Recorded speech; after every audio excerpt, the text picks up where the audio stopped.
ยีบัว CrossPointe เมียน Baptist Jiu-Baang อาเฮยจิบเมียนมัวแต่ปัวจางทินหุงบัวจีกอนเป็นบุญยสินบุญยเหียวบุญยลิงวนแต่ฟูสูทินหุงชาวมองในเยคู่เฟียนโทสิงลิงเจ้าฟินแซงเจ้าอย่าต่อจุนเยเมียนกองเยว่าชาวมองเยเมียนให้จิบตู้ตรงทินหุงอ้อยนบูหายเงไว้ตู้หายตู้โหตู้หิวหรือเจียนโตบัวให้เสียนวันยิสุกิตูให้ต่อนี้ว่าแต่ลงตู้หอบเยี่ยมบุญเยแมงไว้ปุ่นบัวเก้าให้นิดฟัดเก้าจวงนินเก้าให้ฟูสูอย่าเก้าจอมเหียวเป็นกิตูเยเมียนบัวลมจ้อยเจียกอนเป่าจุงเชงทินหุงอะ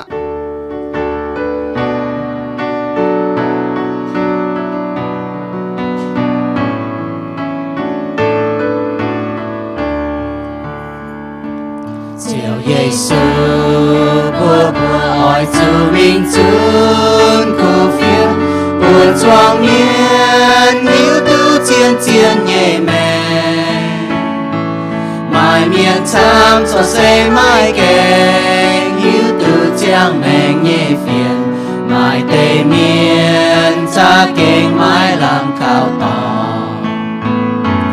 bùa lòng trôi cặp nhiều chiều buồn buồn nhẹ lê càn xiết tây buồn khu phiên com lùng đìa chiều trang tia hỏi chúa bùa cắp nhiều cắp phiêm ca bề chuột mình chun chiều Giêsu nhẹ khu phiên mai miền chăm chăm mai mai hai chia nai khu phiên mai miền chăm cho yếm sa tan bùa địa mùa tây miền hoa hỏi chúa bùa tó chiang men nhẹ khu phiền thình choang miền cùng gói tay chip xiang men xiên liu nhẹ choang miền nói chú choang phiền choang ấy lòng roi mình xuống chiếu lên nhẹ khu phiền phòng họ nhiều chào bùa nhẹ xin nhàn với chiều nhẹ cùng cùng hàm lông ôi chú muang chiều nhẹ hòa càn nhẹ tai chia xin gặp cha tông hiếu phù su chiều Giêsu bái bùa mình nom nom tòng Nzung caux phiên buồn miên xiên chiều buồn miên lôm giỏi chiên nhiều choàng có yêu choàng chiên nhiễm chiều kỳ từ mai miên chăm chăm mai mai hai chia nai caux phiên mai miên chăm cho yếm sa tan bùa địa mùa tây miên hỏi chúa bùa tó chiang men nhẹ khu phiền thình choang miên cùng gói tay chip xiang men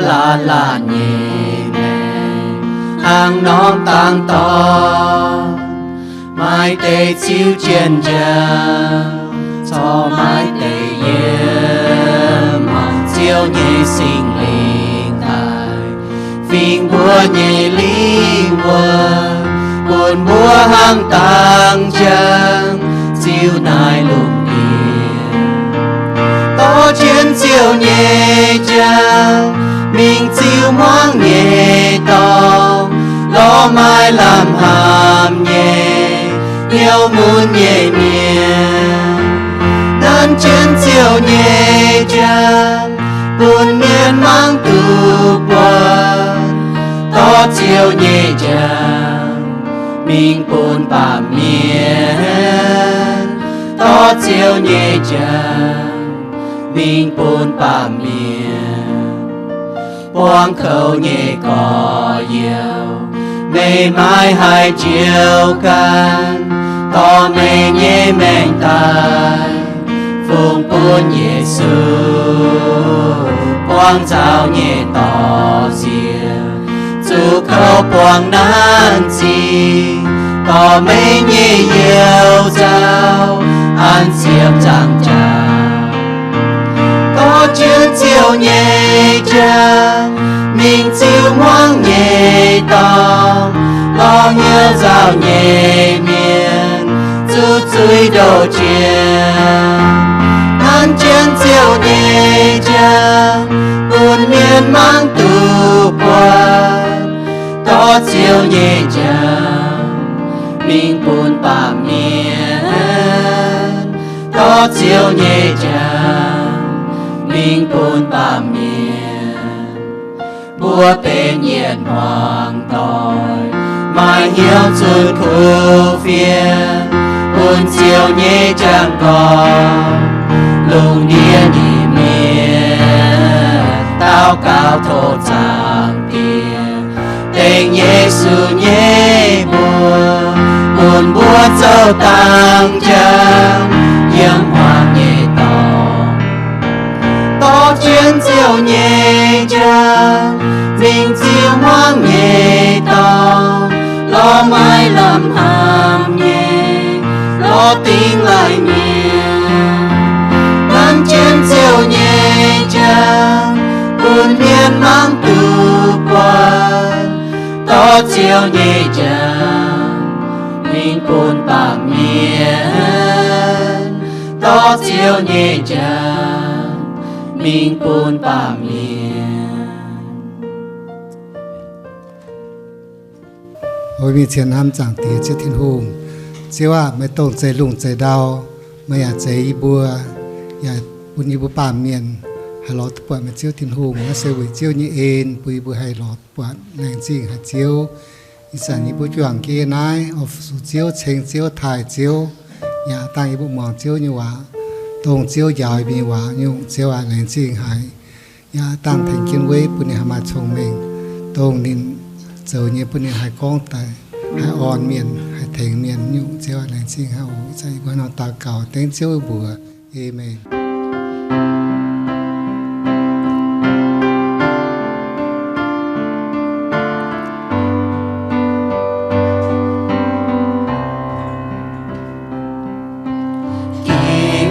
chào thao phong hoa hai tao chuồn trồ chiều siêu tu trồ mấy siêu trái yiem hai mấy nhiều yiem buồn hai tao chuồn chạm chiều siêu tu chạm mơ là nói chút buồn chiều càng nhiều tin buồn nhớ ôi dù quang hiếu mai coffee Tin-Hungh hàm Nyei sẽ gọi Nyei phong hoa Tin-Hungh chiều chạy phụ buồn buồn có yêu Tin-Hungh hàm buồn yêu thô mê cho can buồn Tin-Hungh hàng chia nhẹ cả nai phong hoa buồn chia mai nàng chính danh bên giang Tin-Hungh hỏi chú buồn chiều coi yếm bùa nhẹ nhẹ phong hoa quê chia tu chiều nhẹ chi phong hoa quê biểu mình con Giê-xu châu chiều phong hoa quê bên bùa giang trên Tin-Hungh. Ôi bề giặc kìa chiếu Tin-Hungh à lên trên hạt chiếu nói sẽ phụ trên bùn bùa và miền yếm ná nung đĩa yếm ná sẽ giang tôi bên nó nói chiếm sự nhiệt chiếu Tin-Hungh hiếu dễ như bùa chiếu sẽ giang bùn bùa như nhung bùn bùa mà rồi nhập bùn bùa mà giang mẹng yếm ná nung đĩa lên trên hạt chiếu Tin-Hungh cho chiếu ya cho hùng như được giang chỉ nhà chiếu một cuốn bảng cây nông đĩa như nhung quá hiện và chiếu quá hiện chiếu được yếm chiếu được chơi bị chá chơi bị thòng bài ya chơi bị trẻ phú nhà con tên lệ lại chỉ hạt chiếu Tin-Hungh ổ đi trận đi bữa tốt tệ phun dần bên chiếu nhẹ nhàng tao chiếu tao mình cho chiếu như cùng tao chiếu như ên ổ chiếu chạy bữa này Tao cầu tiếng Chúa như bùa. Amen. Amen.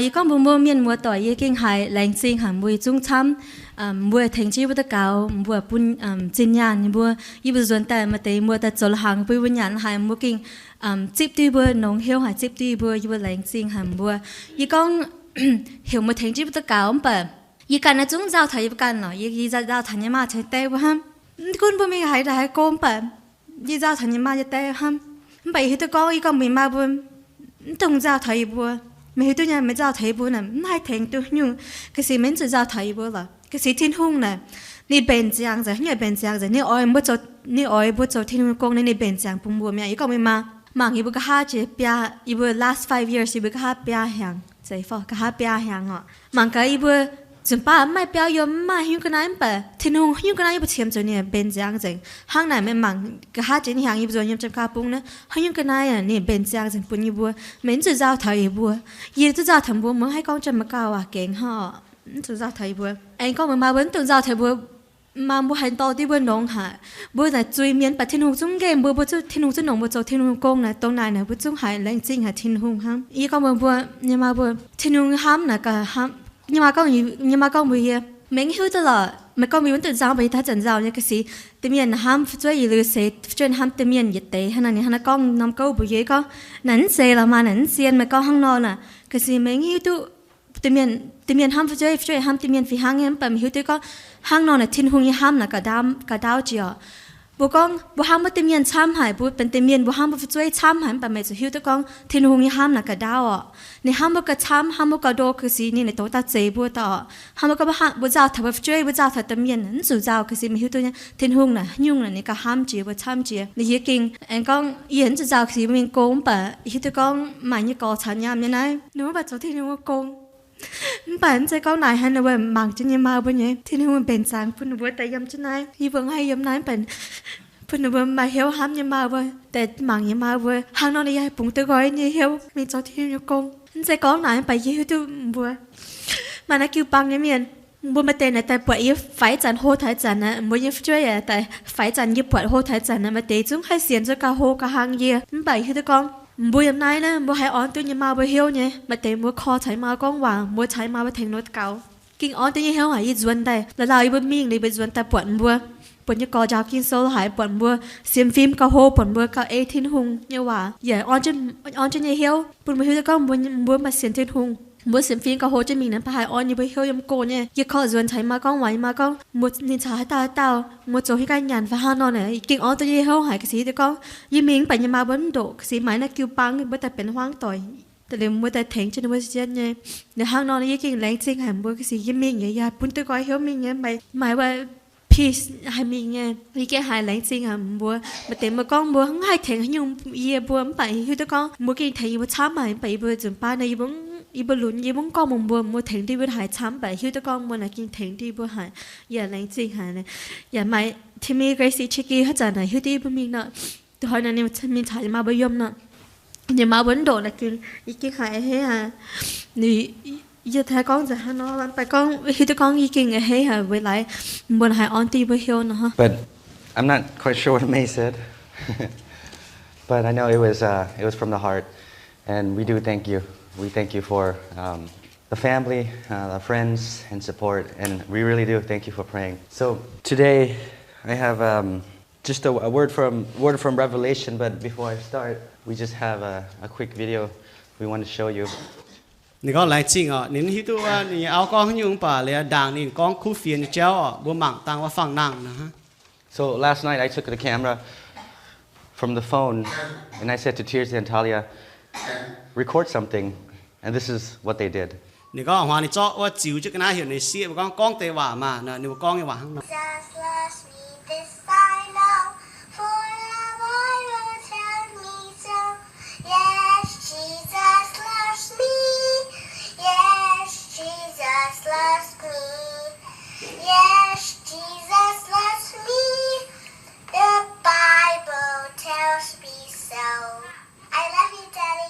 นี่ก็นี่เจาะว่าเจาะกันนะแต่นี่ที่กล้องดูเปล่าให้จุงฟันดูกล้องให้อยู่ปันนี่เจาะแต่ก็เห็นกล้องเตะหว่ามาในเปล่าแต่จุง And you see, kids, all they want is to please their parents. All they want is to make us happy. Phải chơi bố bà nó nuôi con này nuôi cho tôm miên hé phải này nuôi tí hồn này nuôi cho tôm miên hé cho tôm miên dễ. See, I didn't have to tell them to say I love you, but they said it out of their own choice, out of their own free will. They wanted to please us. Nín chú có mẹ chú ham gì ông bà nuôi cần kín có gì ham nín. And that's the greatest feeling in the world, is that your kids want to honor you and love you. Yên nhiều bún bữa cho tôm miên là kén lồng chỉ bún hiếu nè bún nhiều phải chơi ở ham bữa bún nhiều phải chơi ở thong niệm bữa. And so in the same way, we know that God created His children, and all He wants is for His children to love Him. Ya phải hang nọ Tin-Hungh chơi bữa bên này nam nhiều bên này phải chơi tao nín ở bữa kín ham nín kín thong niệm nín kín thai nín. And today we're going to talk about God's heart for mission. Ý hỏi bữa con thọ Tin-Hungh nhé máu Tin-Hungh máu tệ con thọ có bún khu phiền hay còm lùng đi như cháu. And we're going to see, that in everything we do, every single thing we do, the purpose is to bring glory and worship to God. Ý hỏi bữa bữa tu chinh như có nhung bữa cháu nhỏ bữa bún chiếu như bữa tu giang làng ở bún miền Thái Tin-Hungh. See, turn me to the book of Revelation, and now the book of Revelation is the last book of the Bible. Coi mìnhว่าlão yang sâu sẽ tỏ cả hai lai chỉ bún sâu như nó kinh sâu. And it was this vision, right, given to this guy named John. John was the last disciple of Jesus. Nãy sẽ Tin-Hungh lão yang bún nín cả hai lai giảng chiếu tao sai có sẽ hiểu Johann. And I believe the Lord took him up to heaven, and God showed John the future. Liền Tin-Hungh to nín pháo tao Tin Tong bây giờ nín giảng chiếu chỗ bảo bún nín mảng tháoตัวgã hiến keng biang yang cái chuột như chiếc hồ bún bún hay bọt tháo. He showed John what was to come. So nín bún Johann bọt tháo có hắn nhung ở chuột tai lâu. So let's start in chapter 4 and just start in verse 11. Yếm ta phê trang chụp yết yếm nữa. Okay, so here's John. He sees angels and creatures. He sees all kinds of wings and just crazy stuff in heaven. Nè con, Johann ở nín bọt chia nhung nhé Johann Tin Tong chia nhung nhé. Cái này mai trên đát mai chỉ chia nhung Johann Tin Tong tôi nín bọt chia nhé cái này. And it's so hard to describe, because how do you describe heaven, right? How do you describe Nè con perfection? kinh tôi bún nín con ở với chỗ này hắn con có Tin Tong nè hắn ở với chỗ bọt chia nhé cái này ở lên nín tu tháo bọt lên nín hắn hay phía tu chuột hòa hắn hay mai cáo. Okay, in verse 11, chapter 4, it says, "You are worthy, O our Lord and God, to receive glory and honor and power, for you created all things, and by your will they were created and have their being." Nè con, y bún nhiệt chiếu, y bún nhiệt Tin-Hungh mấy phủi tu y bún chênh, phủi tu y bún thai, phủi tu zip linh, với chủ mê chế màn muột chót tai, màn muột mà nhẹ tu chế chót tai, ya tu giảng chiến. And so some of you, okay, maybe asking case, so why do we go to Laos, or why do we feed the homeless, or why do we help others? Why do we even share Jesus with other people? Mà tại yếm mua ham có, cho hiếu nó có dọn cho lão tập bông cho hiếu thành tao miền chiều miền cho hiếu tao bùa mà hiếu mình bùa miền thảo khu phiền đi cháu And many people have different answers, right? It's because people are hungry. Mà tại miền có bùa thành miền chiều miền với cho nó xì It's because we need to do good to others. với cho bùa cho lông cái xì cho khu xì bùn miền mà tại miền hắn nó con. Or it's because we need to save people, right? Because they're lost. Phải với cho bùa cho chiều miền phải với cho nó tình lai miền phải. Those are all good answers, and they're all true, but it's not the purpose. Để chúng tông tao như vậy, tao chẳng con trên này chủ nhé, ya lông nhé, bạn nắn sẽ chiên mẫu tể hăng nó. See, the purpose of mission, the purpose of every single thing we do, the purpose of why we speak loving to our family, why we come to church, why we go out, why we do everything is because you are worthy. Được nhiều có mẫu tể này, cho hiếu bùa cho lông bùa hoang tỏi, cho hiếu bùa miền thảo khu phiền, cho hiếu bùa ta nái bùa chàng Đó mẫu tể sẽ với chủ Tin-Hungh phùi tu. You created all things. Với chủ Tin-Hungh chế nhung tai. That's it. Này chế tao như vậy sẽ tông này với chủ Tin-Hungh phùi tu với chủ nhung ní chế tai. Ní phùi tu bút chênh phùi tu chip giang làng. And so when we go out in mission, when we do God's work, sẽ có nó bút chuột mình chun khu phiền. It's because we want to bring God's worship. Với chủ nó bút bún miền tại bùa chàng. Đó phùi tu của tao Tin-Hungh. Like for example, right? There's people around the world like who've never actually heard of Jesus in their entire life. Mỗi tôi nhỏ như này lùng đĩa đó, mai miền giờ xé miền nó mèng nè, nó hai chữ khu phiền. We know that there's no worship in that place. Mỗi tôi yếm năm làng và yếm phiền miền nè, mai miền bùa chàng Tin-Hungh. That's another example, right? The homeless guy who's addicted to drugs on the street. bố bỏ ra mày ta miền chìm miềnตัวnín bùa có inจะมาตองเยี่ยมอยู่ว่าเจ้าหัง There's no worship in his heart. เยี่ยมในเหี้ยวน่ะนี่ไม่เท่าปัวจางทินหุง Everything we do is to bring God's glory. That is the primary motivation of everything that we do. ยุ่งอยู่บุโจน่ะหอบจุโจแต่ไว้ปุ่นเจ้าบุตุจางหลังนายเสเป็นบุญยเมาเตเป็นบุญยเมาเป็นบุโจเนี่ยยุ่งเฟียมฟิง Chapter 5. So keep reading. ป้อเจ้าตำจางอ่ะ Then I saw in the right hand of him who sat on the throne a scroll with writing on both sides. ยี่ปวดสวยเจนหุ่งเว่ว่าเต้าเนี่ยเบี่ยวจีปัวไม่หยุ่นโซนายหยุ่นโซอีปงจงเฟียเจนจาง And I saw a mighty angel proclaiming in a loud voice, "Who is worthy to break the seals and open the scroll?" อย่าไม่เสียน้อมเย็นแนดดิบยี่อย่าปวดเต้าเห็นหายเนี่ยฟินเมียนเหี่ยวเชียโฮเนี่ยหายเต้าผุยตู้แม่กอยนายเตยเย็นคอยกอยนายหยุ่นโซ See, but there was no one in heaven or on earth or under the earth that could open the scroll or even look inside. And I wept and wept because no one was found who was worthy to open the scroll or look inside. ป่าเยี่ยมทินตองเยี่ยมปามเกณฑ์ไฟเยี่ยมดาวเดียจุงไม่เหยียดเต้าให้แม่กอยนายหยุ่นโซตายหมางกุญยัวยี่เจียวเยี่ยมตุเข้าหายไว้จูไม่ให้เต้าผุยตุคอยกอยผุยตุหมางนายหยุ่นโซกุญยัว So we know that here's God, right? He's on the throne and God has the scroll in his hand. บุปผาจางเตียจอยจ้วเว่นินมันหยุดโซยังจะในปัว And in the scroll, right? In the scroll, it's the purpose of God for the entire world. เยี่ยมหยุดโซกุญยัวน่าเซก็เท่านายปามเกณฑ์ยังเมาเตะฮันยัวชดตายยังนายลุงเดียนายปามเกณฑ์นะเยี่ยมจันหยุดโซ And no one can open it. ป่ามาเต้าให้คอยตู้หยุดโซกอย So usually in heaven, right? They're singing, right?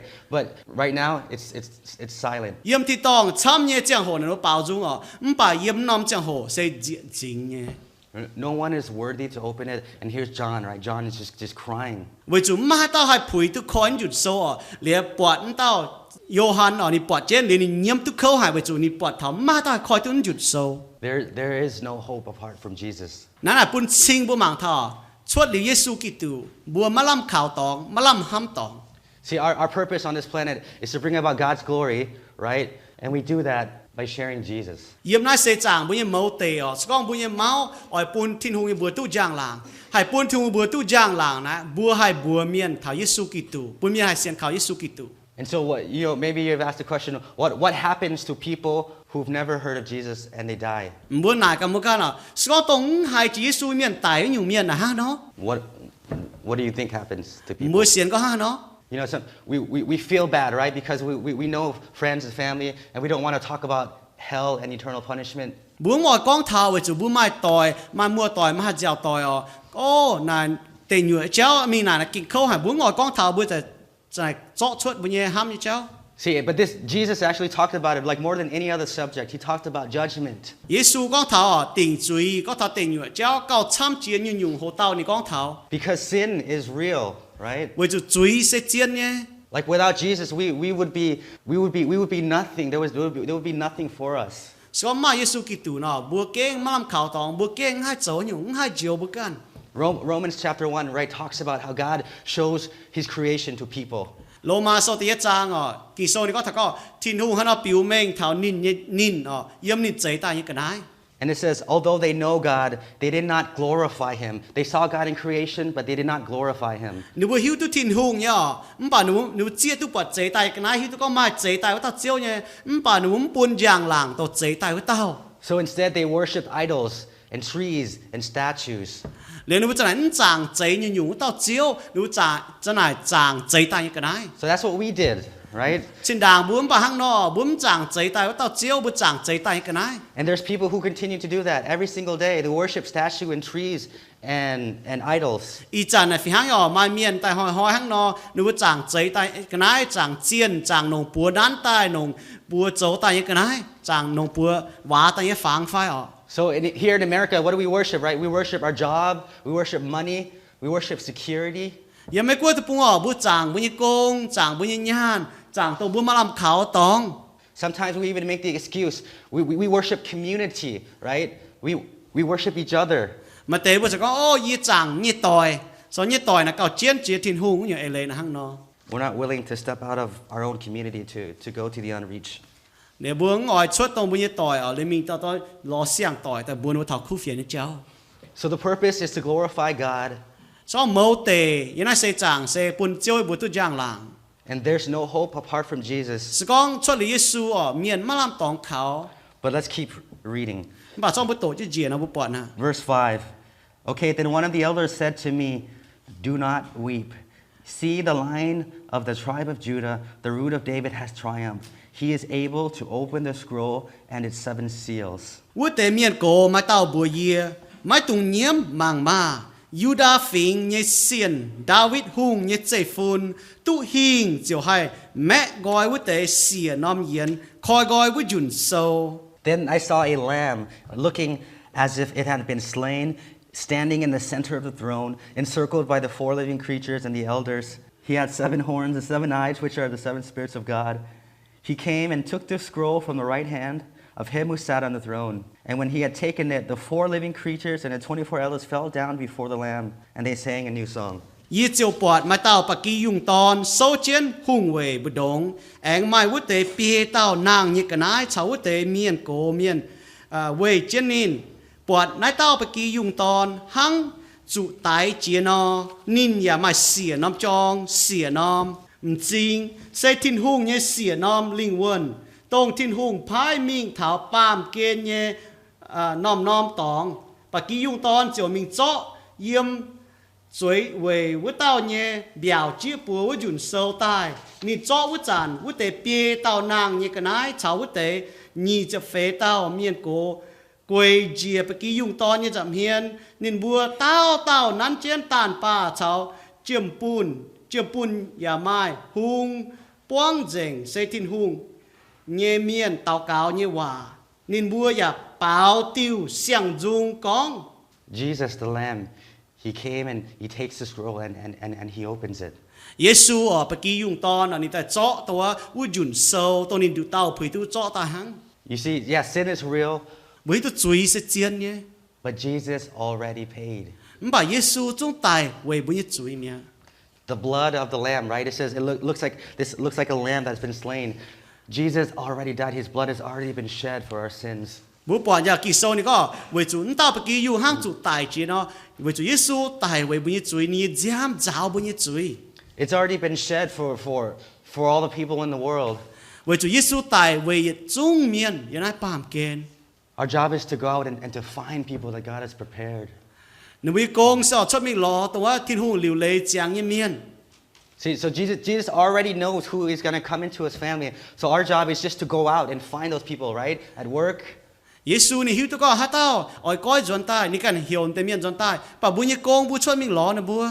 Our family and friends, right, who don't know Jesus. Yếm bùi như cho công tòng, yếm bùi yếm hoang tỏi, bùi như giàu tỏi, tao nôm hiểu tôi Tin-Hungh như miền. At school. Yếm bùi tội sâu như tòng. So Jesus became obedient to death, even death on the cross. Giêsu ở Muangx giảng tiền như hòa, tháo tài yếm sự giảng cha. And the fourth thing is this, verse 9. Tôi chưa yếm này con à. They sang a new song.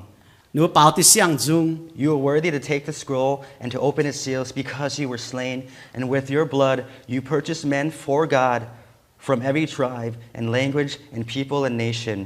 You have made them to be a kingdom and priests to serve our God, and they will reign on the earth. Mày bùa phơi tu chọ na dùn sâu, phơi tu mẹ gọi sâu dùn nhẹ yến, với chú mày chú tài. Lồng can như giam Maaih miền, sẽ Maaih yếm màn phím, màn nhung hòa, màn nhung miền, màn cua tài, nhẹ miền, tài bún Tin-Hungh. Mày bún nín bùa châu Tin-Hungh, nhẹ cua nhẹ bẻ phím, ya châu sai miền phu sú y bùa nhẹ Tin-Hungh, nín bùa ya oi cún bám kên. Then I looked and heard the voice of many angels, numbering thousands upon thousands, 10,000 times 10,000. They encircled the throne and the living creatures, and in a loud voice they sang, "Worthy is the Lamb who was slain to receive power, wealth, and wisdom and strength, and honor and glory and praise." Yang mang ya hai mai chin wan tao phiên miên như chia phiên miên về chiến hung về cháu với tế bia tao nàng như cái nái cháu với tế miên cổ ya lồng chia hô như con trụ tái nhé bạc kỳ dùng tòn phúi tu chip lình cháu tin trôi cháu thông minh cháu cha cháu minh hồ cháu giang làng cháu chênh như hòa. So this is the picture of what's going to happen. This is the end of the story. Nãy là bên phẳng có thảo gà hình tông bùa tu nhẹ bùa tu bọt thảo nhẹ bùa ý chẳng bùa bọt thảo và gà hình tu nhẹ hang nọ chuột ta nhẹ hang nọ. The reason for creation, right, is that God, he's gonna bring every tribe, every people, every language, and they're gonna be worshiping God. Thì nó chơi ta bùa bọt nha, ní máu tề ní máu, bún phình miền màn nhiều hòa, màn cua miền yếm nom tong tại thảo yên ní giảm hiền bùa chàng nín, chênh nín thai nín. Do you know how many groups there are on the planet? How many ethnic groups? How many people groups there are? Bùi tu yên nãy lùng đĩa nọ, mai bật chỉ phình miền. Anybody have an idea? Hãy tao hay trai phải ham tài phải mai bật chỉ phình miền phải bật chỉ nhiều hòa. How many languages do we speak in this room? Yếm nãy nắp tong nọ bùa mai miền con tu bật chỉ nhiều hòa. Probably just Lao and Mien, two people groups. Mai chỉ lao mai miền nọ. Did you know there are over 16,000 different groups on the planet? Yeah, lùng đĩa nọ mai chụp lụa chín phình miền. 16,000 groups that God created. Tại nhá lùng đĩa nọ chụp lụa chín phình miềnตัวที่ลงใจตายmiền. See, of the 16,000, there's about 7,000 of those groups that are not reached, meaning like they don't have a church, they don't have the gospel in their language. 那么接落chín phình miền nhá lùng đĩa mai xỉa chín phình miền nà, nếu mai miền xiên thiên hùng, mai Jiu-Baang, mai Ging-Sou, mai miền chào nó vừa chọn chế bùa chàng chênh Tin-Hungh, xỉa chín phình miền. You see, less than 50, less than 100 years ago, right? The Mien people were completely unreached. Chẳng thế hả, đàng gì bẹt hàng chỗ này, bùa miền nà mai tao xiên Tin-Hungh I think the gospel only came to Laos like in 1902 or 1910, less than 100 years ago. Khu phiền mi thảo chế lao thục bông nà, gì bẹt hàng chỉ ta như chế hồ hăng. And see, there's other groups all over the planet, right? Ý chẳng nà mai chỉ phình nà lùng đĩa này. And you remember the video of my daughters, and they're singing, and they're giving honor, and they're giving praise just to mom and dad. Nè có mới bỏ nè xia bảo dung ở bảo ta bún nè tè bữa hé. Chàng wa bảo dung chênh Tin-Hungh bảo ở bún nè tè bữa hé bữa bọt hăng nó. You see, that's what God desires of every single people group on the planet. Nài xe to Tin-Hungh ỏi nhé bún thảo phình miền nhiều miền, giờ nãy lùng đĩa ỏi bữa hé châu bún chàng tía hé. And so we don't go across the ocean just because we feel guilty, right? Like we should do something good. Nếu sẽ có mình chỉ khói với chúng nó có yêu hay hiếu bên yêu ở châu long cái gì. But we go because God is worthy to be glorified. Nếu mình với chúng Tin-Hungh sẽ phùi tu bữa chênh, phùi tu bữa thai. And you see, we've been so blessed, right? Tin-Hungh kênh chạy phúc bữa chăm hài. And sometimes it's easy to forget, right? Because we come to this country and now we have everything. Chúng ba tu lục khu họ, vừa hùng hệ nhé bữa lục khu, với chúng vừa tu suy thằng nào tập bung ta nhiều bữa mai mẹ. And I'm not saying that every single person should go back to find an unreached group or to some other country. Yiem sẽ có bữa máu lan miền ở chỗ chuẩn bữa như tập bung mình bữa miền thằng khu phiền yiem sẽ hàng nó có. But what is God doing right here in Reading? Bà Tin-Hungh ha nó cháu con yiem bữa như muốn bữa cái buồn tệ muốn như này. Outside of our own families, outside of our own community, what is God doing? Cho lì bữa cái nhé hoang tỏi, cho lì bữa cái nhé làng trông nghe miền Tin-Hungh ha nó cháu con thông thảo bữa. And how could we be involved? Bữa ha nó hay choàng cháu Tin-Hungh con. Because there are people right around us, right, who need to worship God. Mà miền yêu bữa cái hê nó tông nó bữa chiêm chủ bữa chàng Tin-Hungh nhé ya mai. So God's purpose is the purpose of mission, right, is to bring glory to God. Tin-Hungh máu tệ sẽ ở bún nín tu giang làng, ở bún máu lan máu phình máu nhiều miền thai nín. We know that people are hopeless without Jesus. Bữa hít tu có miền sẽ mất làm khảo tòng, mất làm ham tòng, con mai Giêsu Kitô. We know that Jesus his blood has already been shed. Bữa tu Giêsu nín tài em sẽ giảng trả, với Chúa bữa mai bữa dọn tài. And we know that he desires all peoples. Bữa hít tu có Tin-Hungh ní ỏi màn phình miền, màn nhiều miền, tại thai nín, tại bữa chàng nín. And for me and I, we just want to be faithful to seeing just one group. Nín chẳng này áo nếu kinh ỏi, sẽ có nãy mai chụp chết chín phình miền, nên lùng đĩa tống cái hài chụp khu phiền. Nín chào này áo ỏi mai nhiệt phình miền, ỏi bún nhiệt phình miền, hài choàng chết chênh Tin-Hungh. You see, in heaven, there's going to be every group, right? And we're going to be worshiping in every language. Yêu thì to mai màn phình miền, chia phình chia nhiều miền chọp trên với chênh Tin-Hungh. And one of those groups that we want to see, we want to worship with, is the Seoul people of Laos. Lệ yết phiền miền tao nó bộ ỏi bún nhiều miền ta chả cho nó bộ bùa chàng nè hiểu số chân số. So what is the Lord saying to us? How do we get involved in reaching the nations? Thì Hùng có nhiều bùa hắn hai bùa khu phiền có một đĩa. Number one, we can pray. Thì yết dùng bùa cho tao cáo. Not just, but pray intentionally. Muốn sẽ con tao cáo con châu nhá bà kinh muộn nhé chàng thảo có hát phiền miền tao cáo vậy nữa. It means we actually learn about them so that we can pray insightfully. Bùa hộ thảo phiền miền, bùa ham thảo phiền miền, bùa kinh lo chàng thình thảo phiền miền. You know, we're never too old to learn about new peoples and new cultures and new things, so we can actually learn about them. Kun bùa hai cố bùa hai mai chàng hai hộ thảo xiang phiền miền như cháu. You know, and as we pray, you know, God will begin working in our hearts, and we can actually go and pray in Laos. Con bùa chỉ con tao cáo liền thì chỉ con coi cháu bùa cái hai mi thảo á, chỉ lão tập bung mi chả mảng phiền miền, thình phiền miền tao cáo. Did you know that somebody prayed for you? Mấy thứ nhỏ mai miền tao cáo vậy bùa nhé bùa sẽ xiên thì không tai. Our vision is to pray through every soul village in Laos. Nếu mình ham ở mi thảo nom láng như này tông phiền chén là nom láng mi thảo nó láng thình nó tao cáo. We need people to come and walk and actually pray through villages. Liền nếu chiếm chỗ miền mi thảo nó láng mi thình nó tao cáo. It's something that you can do. Bùa mẫu làm như hai chỗ này. We need to give. Bùa hai phòng họ hai bún. Did you know that for every $1 that is given to the church, like less than what is it? Like less than 5% are given towards missions. Chám nhỏ như Jiu-Baang của phòng họ ta nói, chỗ như phòng họ ta mi chỗ hành tàu công. You see, it's hard for us, right, to see the need because it's so far away. Tôi bố bỏ thảo chiếm chủ nhé ở chỗ là kinh yếm cô hay chỉ khói như cháu. I'm not saying we should all, like I said, you know, go overseas, but the truth is, you know, missions is neglected. Yếm sẽ có hiểu lan miệng chỗ mình ở. Bà bố hiểu tôi yên nhiều nè, mình thảo bố miệng thảo khu phiền nè, chám như miệng bố kinh chỗ. See, in America, there's churches on every corner, right? Yếm mấy cô tập bố ngọ, nó nằm có bố bỏ mà miệng bố chẳng cái tòng. And so we keep all the money here, all the people, all the resources, all the training in the places that already have churches. Nên nhiều bố chỗ như nói nè, bố chúng mà miệng mai chám hả, mai Jiu-Baang chám, mà miệng mai nhàn chám, chỉ nhiều ta yếm cho này tập bố hăng.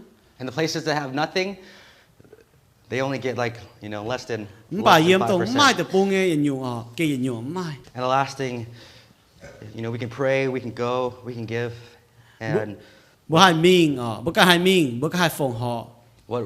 Jesus is really asking is for us to die.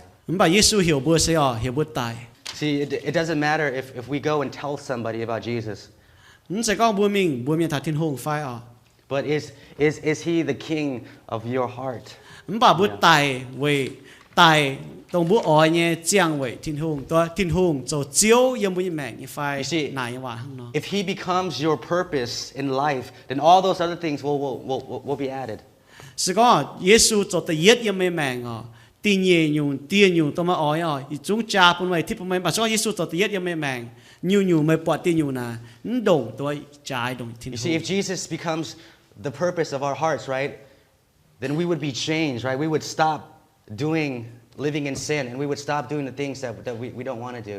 Sự con Giê-xu cho tự yết yếm bùi mẹng nó bố quảng dành to chuối tông bút cho nhé quảng dành tông bền tông Tin-Hungh à hê nhé yếm bùi mẹng. So more than anything, God's glory, He wants to reign in your heart. That's the first thing. He wants to reign in your heart. Chiến như nhua Tin-Hungh này ở cún bùi mẹng cún bùi hiếu. And as He reigns in your heart, He's going to use you to bring about His purpose, right? Which is to bring all nations to Himself. Sự con Tin-Hungh cún chế bùi hiếu nó nín chỉ con hai lồng bùa ta hai bún nín nhé bùa hai tụ giang là. Let's pray. Bố chàng chết tạc cao. Jesus, we just thank you, God, the fact that you are the creator of all things. God, from the beginning of time, you had all the nations and the peoples of the earth in your plan. God, you knew us by name. You called us and you changed us and redeemed us. God, and you want us to be used by you. And I pray now for my brother Tan, this church, our brothers and sisters in Christ. God, may you just give them a vision for your glory in their families, God, and to the ends of the earth. May we pursue your glory, God, with jealousy. In Jesus' name we pray. Amen. Amen. Tin-Hungh bún bún mai buồn hai phía hang nhật chào nín châu Tin-Hungh câu nghiêm nai lòng đĩa nó thô bùa chung chỉ xin tài bùa ỏi báo tiêu cả hà lai dùng bùa tan con chàng thảo ham bà bùa kia hai thảo trên mai buồn phu sư buồn công yếm nai tông tiêu dùng xe Giêsu con Nyei hòa tông bùa con thảo này buồn đi sai có Nyei mà miền chám những cái hiếu tu Tin-Hungh chiếm chủ Tin-Hungh lưu bùa hai mai buồn hai dấu Tin-Hungh công cái nông chiến như bùa hai báo ya chang thảo